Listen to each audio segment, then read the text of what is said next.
All right, how we doing, New Dawn? Man, it's good to see you guys. You guys sounded amazing. That was awesome worship. Give it up for our band one more time. Give it up. They are amazing. And hey, it's week 4. I think it's week 4 of our series, Back to School. And we started off. It's been a lot of fun. I've enjoyed it. Have you? Well, there's 4 of us. We're adding to the bunch. We'll get there. It's been fun, and we started off and said that that life is a school, and school never ends. That was the bad news. That even if you graduate and move on, if it's high school, college, or whatever it is, that you never stop going to school. You never stop learning, and because you never stop learning, you never stop going to school. There are always going to be tests, right? We said life is school, and there will be a test.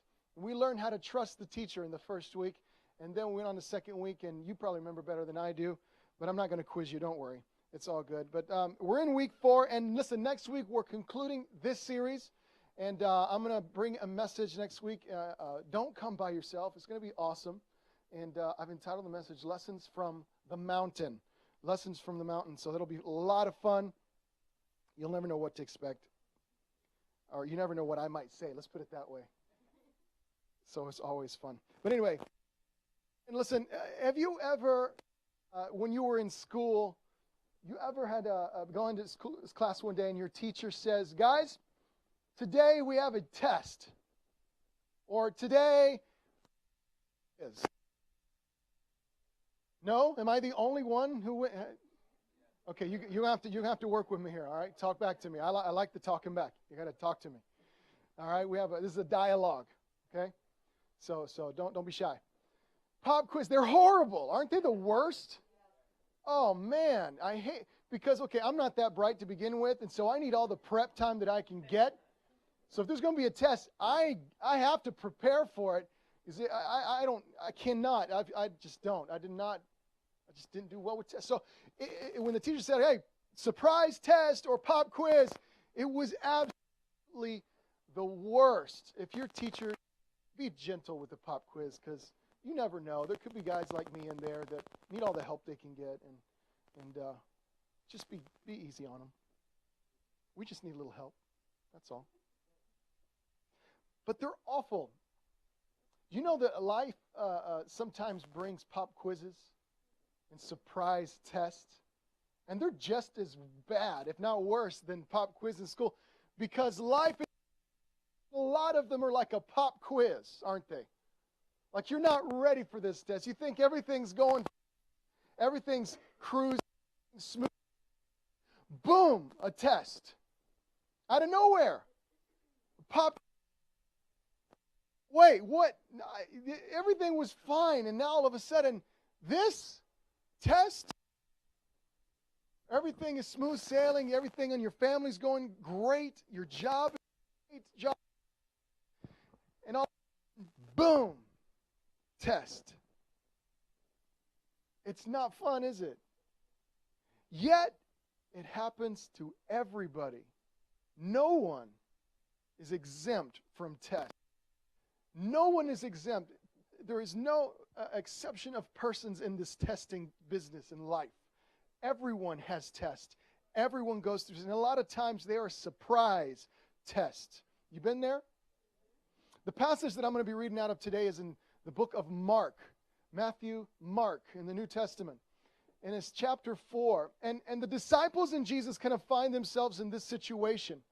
And it's one of my favorite stories of Jesus' interaction with the disciples because of how I just like it. I don't know. I like how Jesus responds, how they respond. And I like Jesus' reaction to the whole thing. We're going to read out of this passage today. They find themselves smooth sailing. And all of a sudden, out of nowhere, there's a storm. Kind of like in life. Go with me to Mark chapter 4, verse 35. Let's start there. It says, that day when evening came, he said to his disciples, let us go over to the other side. They were on the Sea of Galilee. Leaving the crowd behind, they took him along, just as he was in the boat. There was also other boats with him. a furious squall came up. That's a bad storm. And the waves broke over the boat so that it was nearly swamped. It almost went under. It was filled with water. Jesus was in the stern, sleeping on a cushion. Isn't that awesome? Everything's going down, and Jesus is taking a nap. The disciples woke him up and said to him, "Teacher, don't you care if we drowned?" He got up, rebuked the wind, and said to the waves, "Quiet, be still." Then the wind died down, and it was completely calm. He said to his disciples, remember this question right here, "Why are you so afraid? Do you still have no faith?"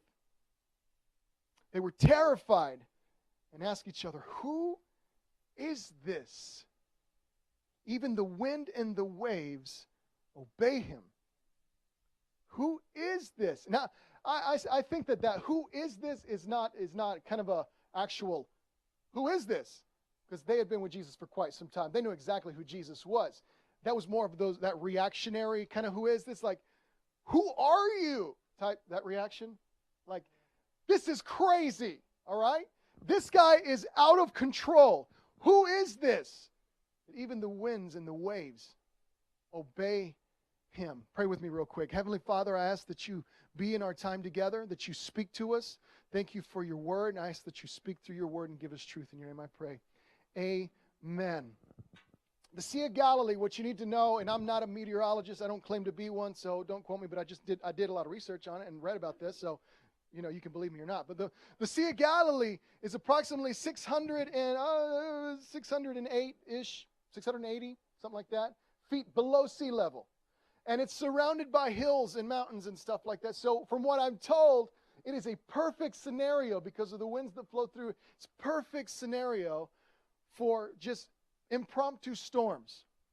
Just kind of spur the moment. It's calm and then boom, a storm. This happens all the time, apparently to this day. So the Sea of Galilee, it's known for this. The storms come up all of a sudden out of nowhere, seemingly just pop up out of nowhere. And that's what happened that night. The storm, apparently it was calm because they wouldn't have set sail across a sea if it wasn't calm at that moment. So they set sail, and all of a sudden they are blindsided by this storm.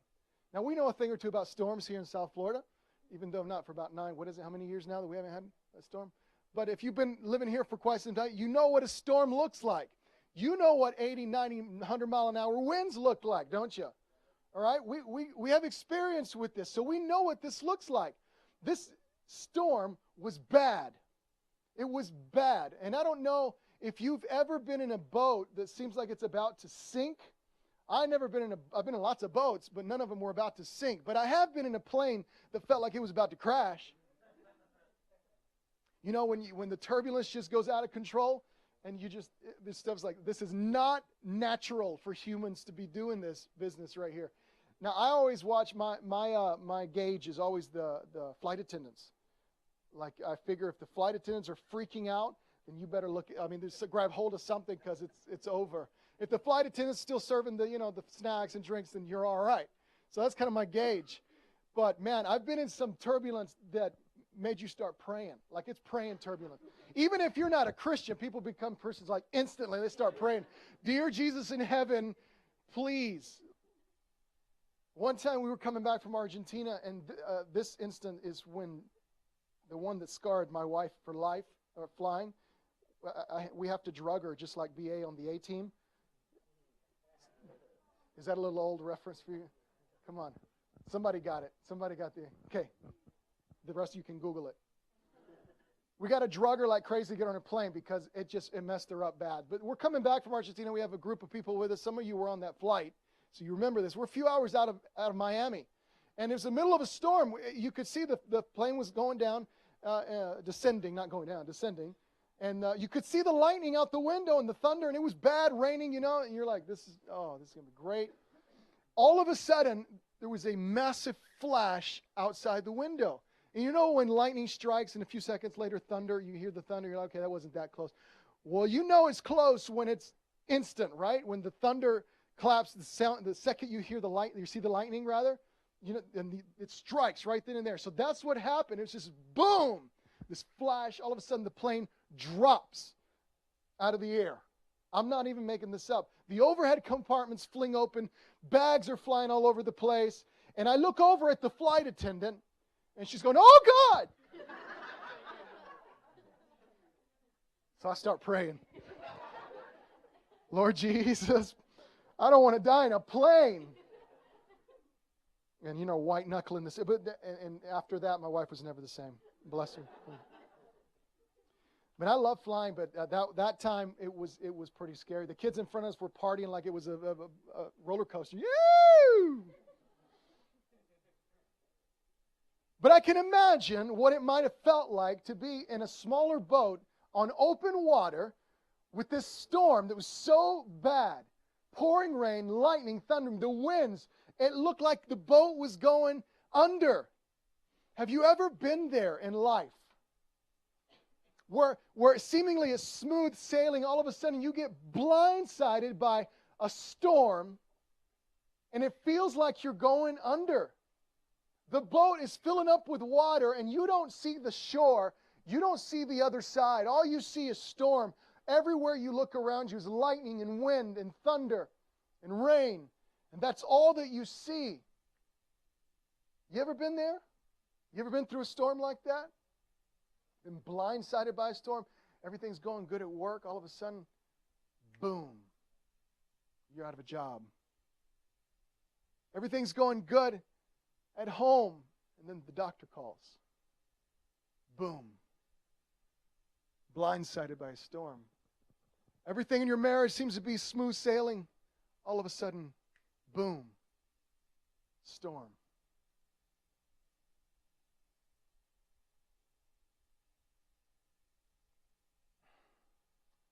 Maybe you're the kind of person that you don't demonstrate that you're going through a storm when you actually are. Christians are really good at that. At like showing up to church and it's all good. How you doing, man? Oh, bless God, I'm great, man. God is good. I'm just good. And you go home and you cry yourself to sleep every night. That type of thing. Because things are not good. How many of you be honest and say, I'm going through a storm like that right now? There was a lot more honest people in the first service. That's all right. That's all right. Some of us are going through storms like that right now in our lives. You've been blindsided. The boat's filling up with water, and you're freaking out because it seems more than you can handle. And your whole world is falling apart, and all you can see around you is storm. All you can see is wind. All you can see is lightning and waves. And it seems that your ship is sinking right now.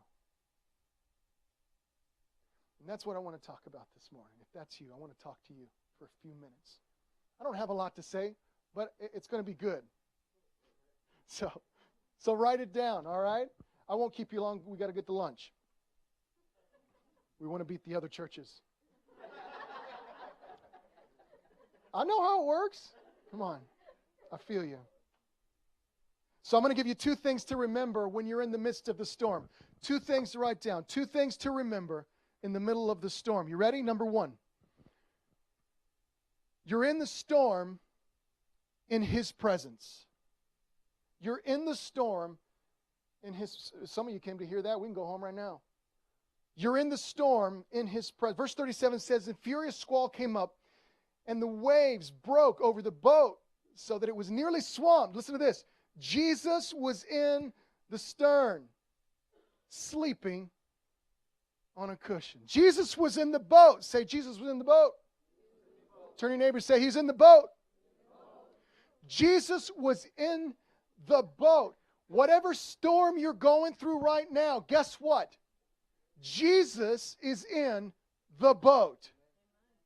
Wherever you're facing, you can't see the other side. You can't see the shore. All you see is storm around you right now, and all hell is breaking loose in your life.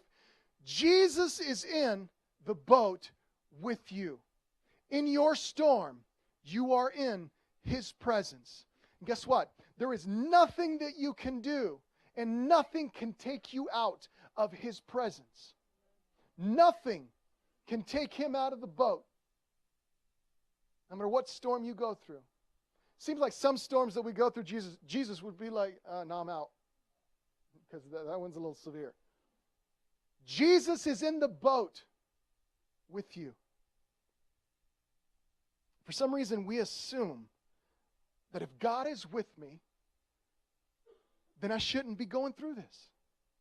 Don't we assume that sometimes? We kind of, maybe not out loud, but subconsciously we think that way as Christians sometimes. Man, if God is with me, then I shouldn't be facing this kind of storm. If God is with me, shouldn't I have it a little bit easier than everybody else? And there's actually people who preach this. They preach that if God is with you, then things will go easier for you. You heard that? Well, that's a lie. First of all, they don't have a grasp of reality. They haven't been living very long. And they haven't read the Scripture properly. Because right here it tells me that the disciples are in the middle of this huge storm and Jesus is with them. He's with them. Why do we assume that if God is with us that we're not going to go through a storm? Having Jesus in the boat does not mean that we're not going to face storms. What it does mean, and listen to this, don't miss it. What it does mean is that we're not going to sink in the storm. Storms are coming. Storms are the same for everybody. And if you are in this life, you're going to have storms. And they're coming. And some of them are surprise. And some of them are serious. And some of them are more than you think you can handle. And some of them hurt worse than anything you could ever imagine. And they're coming. They're coming your way. But Jesus is in the boat. Don't forget, Jesus is in the boat. Christianity is not a playground. If you're following Jesus, you're going to have storms. Christianity is a battleground. So you are ensured that if you take steps to follow Christ, storms are coming. Storms are coming. But what a difference it makes to know that Jesus is in the boat with you, doesn't it?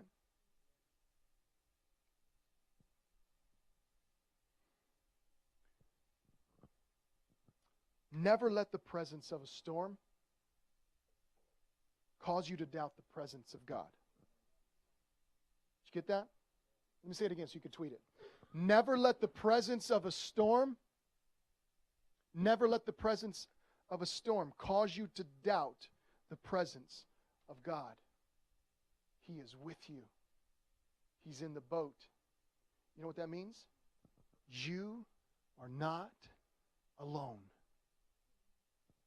Somebody needed to hear that this morning. You're not alone. Because the storms you're going through feels a lot like you're alone right now. You feel a lot like you're the only one who's ever felt this pain. You feel a lot like you're the only one who's ever experienced what you're experiencing. And I'm here to tell you, you're not alone. Like we said in week 1, Jesus has been where you've been, and He knows where you're going. And you're not alone in this. You're not alone in the storm. Say, you're not alone. You're not alone.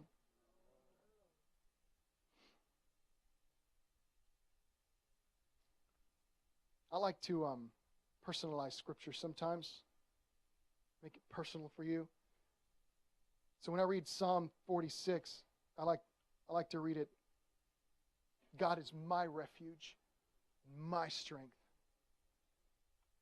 He's my ever-present help in trouble. Or Hebrews, I think it's 13, that says, He will never leave me nor forsake me.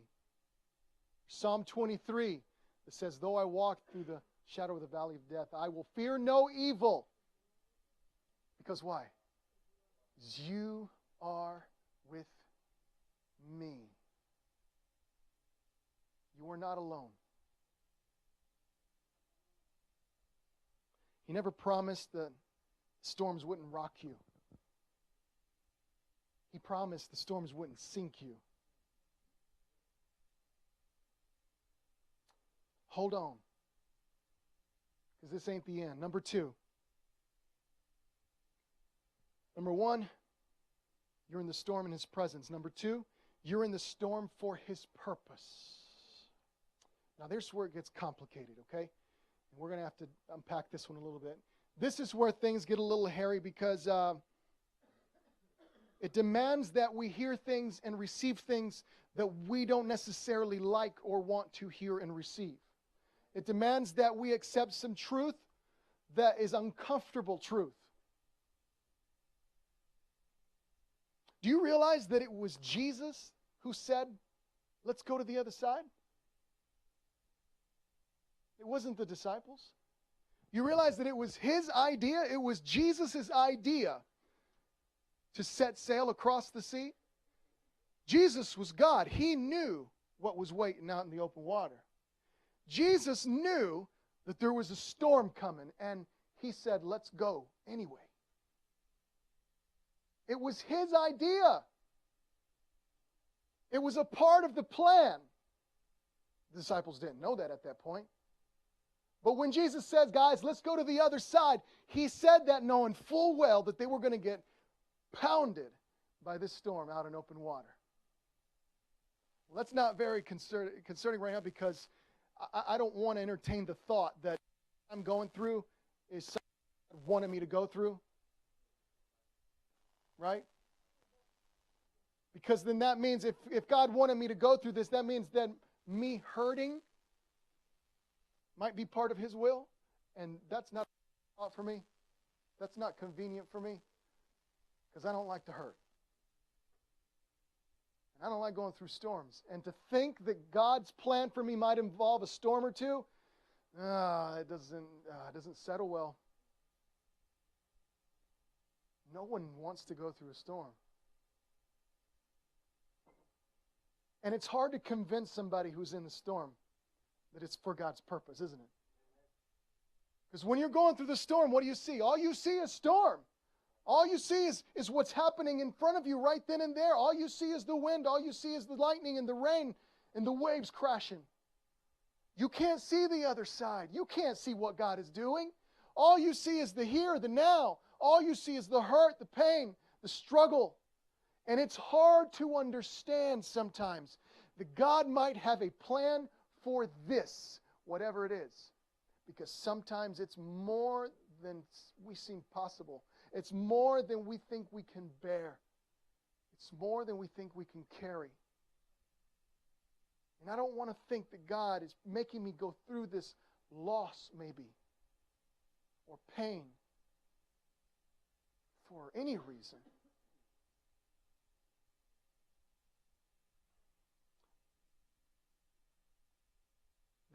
It's also important to note that they didn't experience this storm because they were out of God's will. You notice that? A lot of times people will compartmentalize and we'll say, all right, you're going through a storm, it's because God is punishing you for something. You're going through pain or struggle right now. Well, what did you do wrong? Maybe you didn't have enough faith, people might tell you. And they associate storms with being out of God's will. When in fact here, we see the opposite. They didn't go through the storm because they were out of God's will. They went through a storm because they were right in the middle of God's will. They went through the storm because they had obeyed Jesus. Man, that complicates things even more, doesn't it? So what you're saying is, if I'm going to commit to follow God, I might have to follow him through a storm?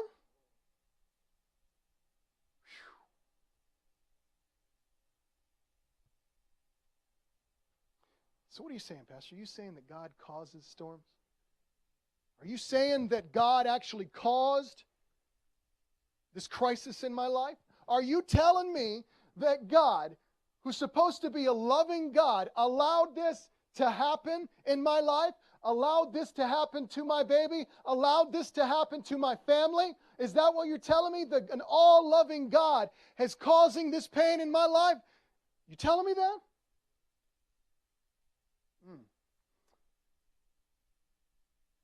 Well, I would not venture to say that God causes or that God allows. I couldn't tell you. Because I don't know the mind of God. So I can't tell you if God is causing it in your life or God is allowing it in your life. But what I can tell you with absolute 100% certainty is that God will use it in your life. Whether He causes it or allows it, I don't know. And that's a tough pill to swallow sometimes. Because then we struggle with the bitterness. God, why did you allow? When storms come, what do we ask God? Why? Why? As though we're shocked that we actually have to go through some pain in this life. Why me? Why him? Why her? And I don't have a question to that answer. I don't have an answer to that question. I don't know the why. I don't know if God calls it or allows it, but I can tell you that He will use it every single time. He will use it for His purpose. He will use it for His glory, and He will use it for your blessing. And I know right now you can't see it. I know all you see right now is storm and darkness and wind and rain and pain and hurt and strife and struggle. I know you can't see it, but God will use it on the other side.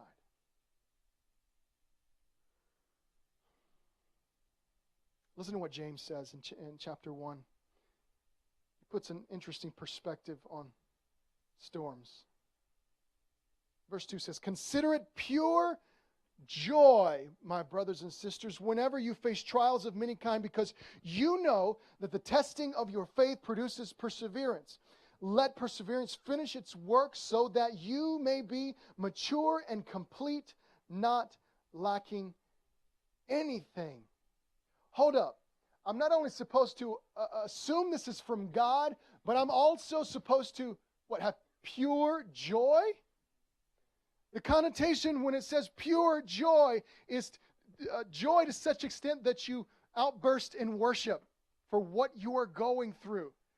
Now that's hardcore. What kind of faith do you have to have in the face of a storm to have pure joy? That joy that's inexplicable. It doesn't have a reason behind it. I've seen it. I've seen people display this throughout my life. People who have gone through things that are, to me, unimaginable. And I've seen them display a peace and a joy that I can't, being a follower of Jesus, I can't rationalize. The only thing that you can attribute it to is that it's God doing a work in their life and them being in a place of understanding and trusting God enough, trusting who God is enough, and trusting what God is doing enough in their life, that even though it doesn't make any sense or is not fair for a second, that God knows what He's doing after all. And man, that's hard sometimes.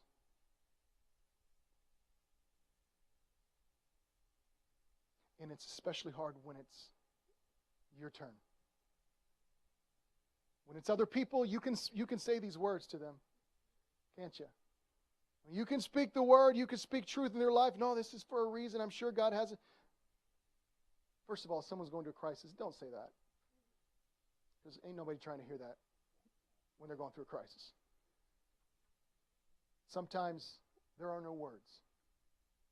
And sometimes all they need is your presence. Sometimes there are no words. Sometimes there are no explanations. Because sometimes we don't see the reasoning behind it. And it doesn't make sense. God's purposes don't always make sense. You ever tried to put together a puzzle? I know, puzzles, right? Remember puzzles? They came in boxes, little pieces. Right, yeah, puzzle. And there's these big complicated puzzles. Well, in order for you to even start putting the puzzle together, what did you need? You need the cover of the box, right? This shows you what? It shows you the big picture, exactly. It shows you the final product. I feel like in life a lot of times we're putting together the pieces of the puzzle, but we don't have the picture. We don't have God's perspective about the final outcome. And we're going, God, this doesn't make any sense. This doesn't even look like anything. These pieces don't just try to hit it. They don't even fit together. I don't get it. And God's going, no. You don't see the big picture. You don't see the final result. You don't see what I'm doing. You're just a piece in the puzzle. And I'm working in you and I'm working through you, but I've got to take you through the storm in order to get you there. The worst, absolute worst part of my job as a pastor is, hands down, doing funerals. I hate them, but it is part of what I do. And I've done funerals over the years, many funerals for many different peoples of all ages in all walks of life. I've done funerals for older people who've lived a full life. And I've also had to do a funeral for a baby that was stillborn. And the casket was this big. And I remember coming back and thinking, what can I say? What do I say to someone who has experienced this kind of loss? And me having a newborn baby at that moment, it was messing with me. And I was asking God, why? This doesn't make sense. Where's the purpose behind this? I don't get it. I don't understand the final product. God, I don't know what you're doing here. It seems so unfair. Because I didn't understand what was going on. Sometimes there are no words. Sometimes it doesn't make sense. But it's only because we can't see the final result. And we don't have the big picture. But God does. And He knows what He's doing. He knows what He's doing. Sometimes God uses storms to mature us, to take us to another level.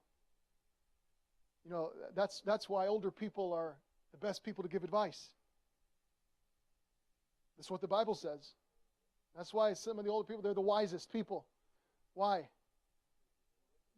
Because they've been through a few storms. They have experience. They know what they're talking about. And sometimes the only thing that lies between where you are and where God wants to take you is the storm that you have to go through.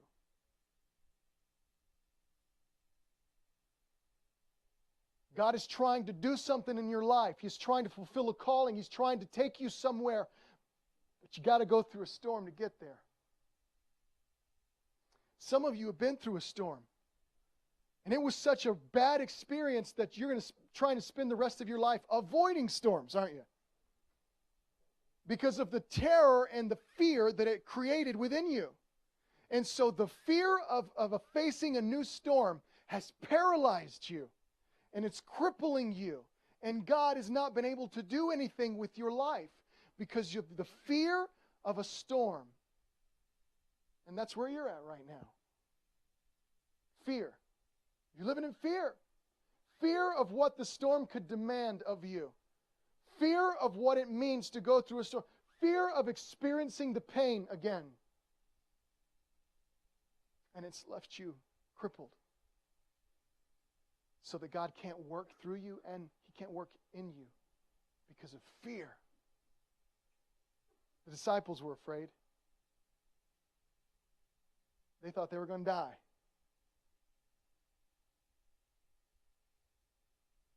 Watching it in the movies is a little bit different than experiencing it in real life, isn't it? I love all kinds of movies. I love action movies, most of all. I like things blowing up and shooting and whatever. Call me a guy. That's what anyway, and I always grew up watching Rambo, whatever, and Chuck Norris. Come on now. Some good Delta Force. Come on. Isn't Delta Force?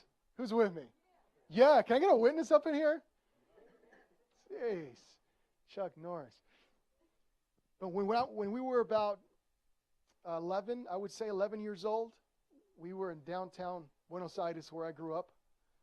And we were standing outside a building, and there had been some recent attacks and attempts to overthrow the government at that time. So things were really, really tense in the country. And we had to go downtown for something. And I remember standing outside a building, and right on the inside of a little entranceway, well, just a few feet away, around at the corner, somebody had put a bomb in a trash can.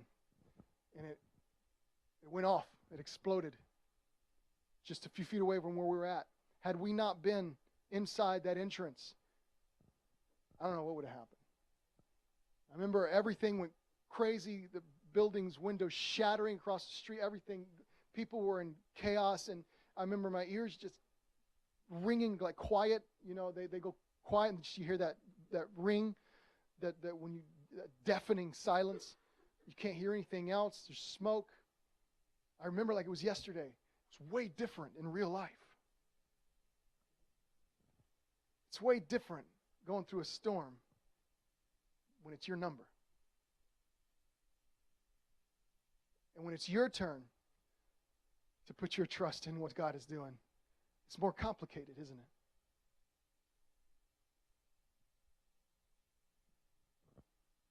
Don't let the fear of a storm keep you from what God is trying to do in your life. Remember, He's in the boat. And He has the plan. It's for His purpose.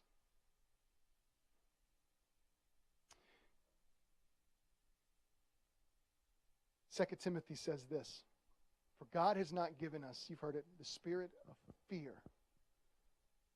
and timidity, but of power, of love, and of a sound mind. The fear that you're feeling is not from God. Fear is not from God. And when you're facing a storm, the fear that is in you is normal to feel fear, by the way. We all do. Okay? So don't be like, oh my God, I'm feeling fear, so I must be something. No. Feeling fear in the face of a storm is normal and natural. Everybody faces the fear. The problem is, what do you do with the fear when it wells up inside you?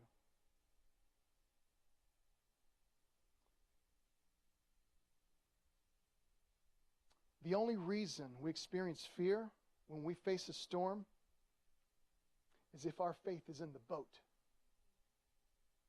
or my faith is in me. It's about time we took our faith out of the boat and put our faith in the one who is in the boat with us. It says, verse 39, we're going to drown, they said. He got up, he rebuked the wind. Rebuke. That gives me the impression, the image that Jesus was kind of annoyed, doesn't it? Like he rebuked the wind. Like he was annoyed by this whole situation. And he's like, all right, that's enough. Quiet. Settle down. Then the wind died down and it was completely calm. You see, Jesus is not only in the boat with you, Jesus has control and power over the very storm that you're in right now. He's not just in the boat. He commands the waves. He commands the storm. He is God over everything. And He was there before the storm. He's there after your storm. And He is Lord in the middle of your storm. He doesn't change. He's still God. And He's still there. No matter what you're going through. You don't just have His presence. You've got His power. Put your faith in the one who dominates the storm. The one who the storm obeys. You're in His hands. Put your hope in Him. Not in the boat. Surely not in the storm or your capabilities of getting through the storm. Put your faith in Christ. Put your hope in the one who commands the storm. This isn't the end. This is not how it ends for you. You're not going down with the ship. You understand? Whatever storm you're going through, it's not over. You're not going to sink in the boat. What I mean by that is not that this sickness may be terminal. It could very well be. But you got to trust that what God is doing is bigger than me. It's bigger than you. His purpose. And if He decides to take my life for His purpose, then He's going to do something incredible. And I'll be with Him. What's your worst fear? I know what my worst fear is. What is your worst fear? Sometimes the way to face your worst fear is to follow it through to the end in your mind. And that's really tough to do. It's really complicated, really difficult to follow your fears out. You know what I'm saying? To think them through in your mind. If something happens to me, whatever, okay, it would be bad. I'll be afraid, whatever, but it's fine. My greatest fear is that something would happen to my family, or something would happen to one of my girls, that they would have to endure some sort of pain. That's my greatest fear. What is yours? You got it? You thinking of it? Here's what I'm going to ask you to do. I want you to, for a moment, do this exercise with me, and this is very difficult, but you're getting counseling for free right now. So work with me. I want you to follow through your fear and answer this question. What is the worst thing that could happen? I know it's dark, isn't it? It's tough to even think about it, isn't it? But help me, do this with me. I want you to follow it through. Think it through. What is the worst thing that could happen with your greatest fear? Are you there? You got it? Now let me ask you this. What will happen tomorrow if today your greatest fears became a reality? What happens tomorrow? Is God still God tomorrow? If your worst fears happen today, does God change tomorrow? Is it the most painful thing you've ever imagined? Absolutely.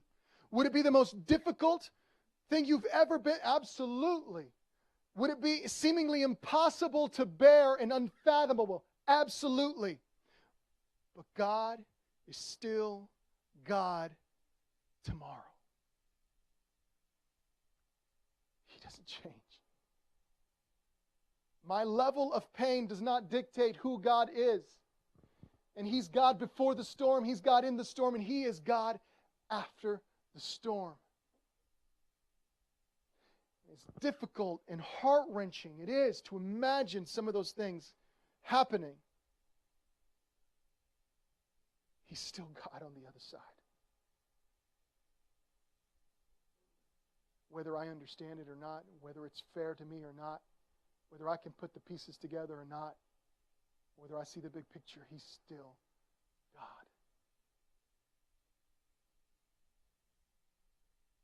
Verse 40, He said to His disciples, here's our question again. Why are you so afraid? Do you not have faith? You see, they'd been with Him for quite some time now. They knew who Jesus was. They had seen some of the things that He had done. They'd seen Him raise people from the dead. They'd seen Him grab the lame and lift them up so they could walk. They'd seen Him heal the blind and the deaf, feed thousands. They knew who Jesus was. And Jesus says, you know who I am. Why are you so afraid? I think because when we're in the middle of a storm and we're afraid, and all we can see is the storm around us, and we see no end to the storm, we see no shore on the other side, we feel alone, abandoned, in despair, it's really easy sometimes to lose sight of who God is when all we can see is the storm. Sometimes it's easy to take our eyes off of Jesus when we're in the middle of the storm. And we start questioning, why, God, why? Jesus says, you know who I am. You know what I've done. Knowing who's in the boat with you makes all the difference. Knowing that the presence of God is with you and never will leave you makes all the difference. So I'm asking you the same thing. What are you going through today? What storm are you facing right now? And what are you so afraid of? You know who Jesus is. Look back on your life and you can see what He's done in your life. You can see how He's carried you through storms. You can see how He's been there every step of the way. So looking forward, what are you so afraid of? What are you afraid of? You know who He is. It's for His purpose and His presence. Stop putting your faith in the boat. It's for His presence, for His purpose. Put your hope in the one who commands the waves in the storm. Not in yourself, not in your fear, not in the boat that you're in. Anchor your soul on Jesus Christ, who never changes and will never leave you, who's always there, no matter what storm you face. You can trust Him.